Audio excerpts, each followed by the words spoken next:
का दिन आखिरी और कत्ल की रात है। ऐसे हम बात करते हैं राजू दांगी और वीरेंद्रपाल सिंह दांगी से, जो कांग्रेस को एकजुट करने की बहुत महत्वपूर्ण भूमिका है दतिया में।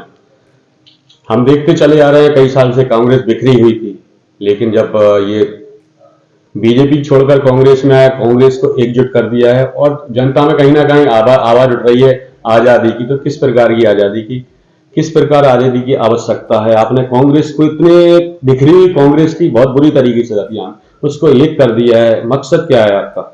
दतिया को स्वतंत्रता दिलाना हमारा कर्तव्य है, आज़ादी दिलाना हमारा कर्तव्य है। हम जिस जाति धर्म में जन्म लिया है, तो स्वाभाविक है कि हम जहाँ जन्मे पले बड़े हैं, आज वहाँ का माहौल जो है, पिछले साल अभी नगर पालिका के चुनाव हुए, पंचायतों के चुनाव हुए, जो चीर हनन हुआ है, उसको हम देखते हुए हमें लग रहा था कि आने वाले समय में अगर ऐसे आताताई व्यक्ति कहीं जीत गया तो आने कोई भी चुनाव नहीं होंगे, दतिया में कोई भी चुनाव नहीं होंगे, सब फरमान जारी होगा, जिसको बनाना होगा वो उसको बना देंगे।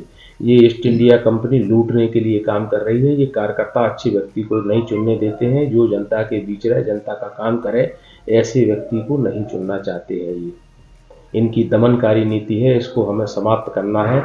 और हमारी प्रार्थना है, हमारे मतदाता भगवान हैं, उनको हम चाहते हैं कि हे प्रभु, आप लोग अपनी अपनी पोलिंग बूथ पर जय जवान और जय किसान, जैसे जवान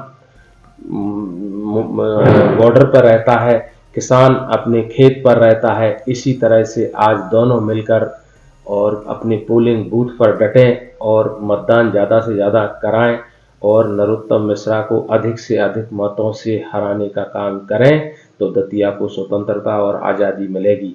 ये हम आप लोगों से, आप लोगों के माध्यम से जनता तक ये पहुंचाना चाहते हैं कि जनता जनार्दन मतलब भगवान होते हैं, और आज वो निर्णय ऐसा ले प्रभु के रावण का वध हो।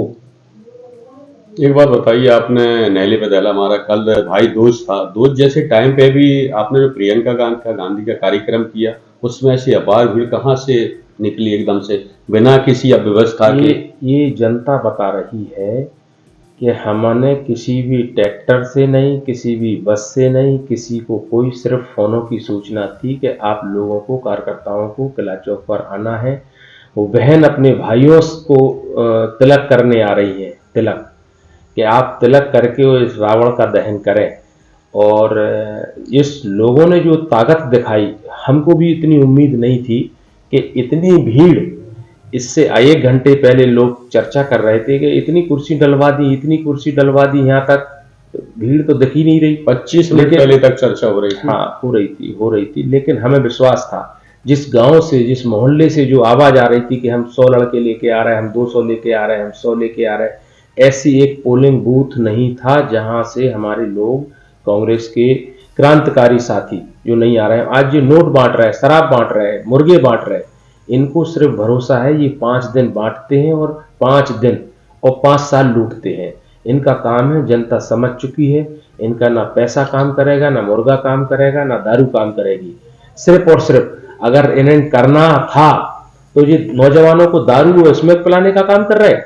अगर इन्हें करना था तो घर बुला के मिठाई खिलाते दिवाली को लोगों को। नौजवानों को कहां ले जाना चाहते हैं? ये दतिया को सिर्फ पैसे से जीतना चाहते हैं। दतिया दिलों की नगरी है, दतिया ऐसे लोगों की नगरी है जो बिकाऊ नहीं है, ये खरीदने की ताकत रखते हैं, बाहर के लोग हैं। इन्हें हम चाहते हैं दतिया वाले कि ये 3 तारीख को 5वें राउंड की कह रहा हूं मैं 10वें राउंड की बात नहीं कर रहा हूं, ये मैदान छोड़ देंगे। आप भरोसा रखना जी, इतने वोटों से हारेंगे और हम तीनों विधानसभा जीत रहे हैं 100%।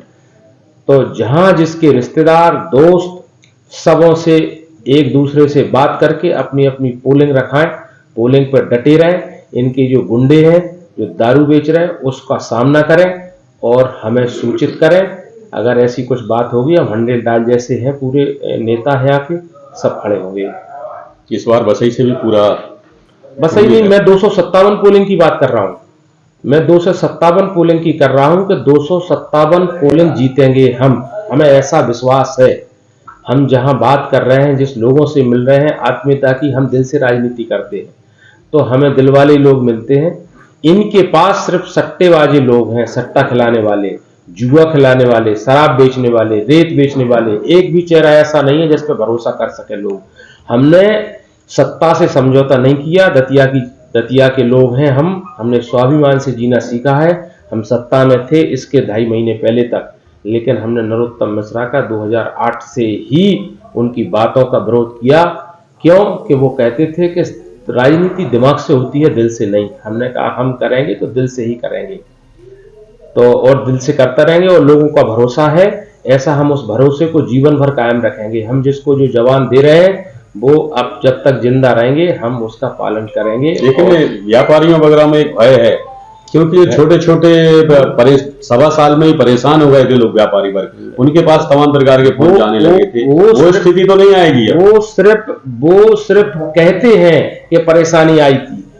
वो सिर्फ नरोत्तम मिश्रा के लोग कह रहे हैं। व्यापारी उनसे डरे हुए हैं, सिर्फ उनसे, किसी से नहीं डरे हैं। हम लोग आके रोते हैं, व्यापारी रोते हैं, आंसू बहाते हैं कि हमें फोन आता है तो जाना पड़ता है। डर अगर भय है तो वो सिर्फ उनके परिवार से भय है, बकाया किसी से कोई भय नहीं है। कोई गुंडे किसी तरफ देख नहीं पाएंगे आंख उठा के, हमारे कार्यकर्ताओं, हमारे लोकप्रिय जनता के सामने नहीं टिक पाएंगे, नतमस्तक होंगे। कहीं या तो वो दतिया छोड़ना पड़ेगा उनको, और या सिद्धांतों पर चलना पड़ेगा, अपने कार्य में लगना पड़ेगा। गुंडागिर्दी बर्दाश्त नहीं की जाएगी। ये हमारे नेताओं का कहना है, कमलनाथ, आदरणीय कमलनाथ जी का, दिग्विजय सिंह जी का, कि तुम सीधी सीधी बात करना, जो विश्वास तुम जनता को दोगे उसका हम पूर्णता से पालन करवाएंगे। ठीक है राजू जी, बहुत बहुत धन्यवाद। ये थे राजू जी। सीधा सीधा कहना है कि हम तो जनता को, जो कांग्रेस को उन्होंने कर दिया है, बिखरी हुई कांग्रेस को, बहुत सालों से बिगड़ी थी, कभी एक ही नहीं हो पाते थे। ये करते थे, ये फूट डालने का काम करते थे। उसका एक कारण भी था, इन्होंने यहाँ जो नेता थे कांग्रेस के, तो सवाल ये नहीं है इसके पहले, ये तो बाद में, उसके पहले भी यही कंडीशन थी। गैंगवार हुआ इतना बड़ा, क्या हुआ उस समय? वो तो गैंगवार वाले किसके साथ हैं आज? गैंगवार वाले उन्हीं के साथ हैं। गैंगवार वाले जो हैं वो माननीय मंत्री जी के साथ हैं, नरोत्तम जी के साथ हैं। कौन किसके साथ है? जितने जिले के गुंडे हैं वो सारे नरोत्तम जी के साथ हैं, और वो गुंडाई करना चाहते हैं पोलिंग पे, कि हम गुंडागिर्दी करके और पोलिंग लूटें। तो मैं प्रशासन को भी आगाह करता हूं कि ऐसी कोई घटना नहीं हो।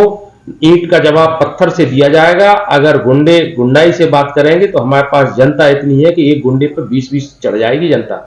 इसलिए मैं उनको भी हिदायत देता हूं कि शांति से मतदान कराएं और निष्पक्ष चुनाव हो। आने वाली सरकार हमारी है, नहीं तो आप कल के बाद परसों भी आता है, तो आप लोग भी समझ जाएं इस बात को। कल के बाद परसों भी आता है, तो सीधा सीधा इंद्रपाल जी ने बताया है। लेकिन हाई न्यूज़ तो यही अपील करता है कि जो भी इच्छा हो मतदान जरूर करें, अपनी स्वेच्छा से करें, अपनी मर्जी से करें। देखते रहिए हाई न्यूज़। राजू जी, बहुत बहुत धन्यवाद।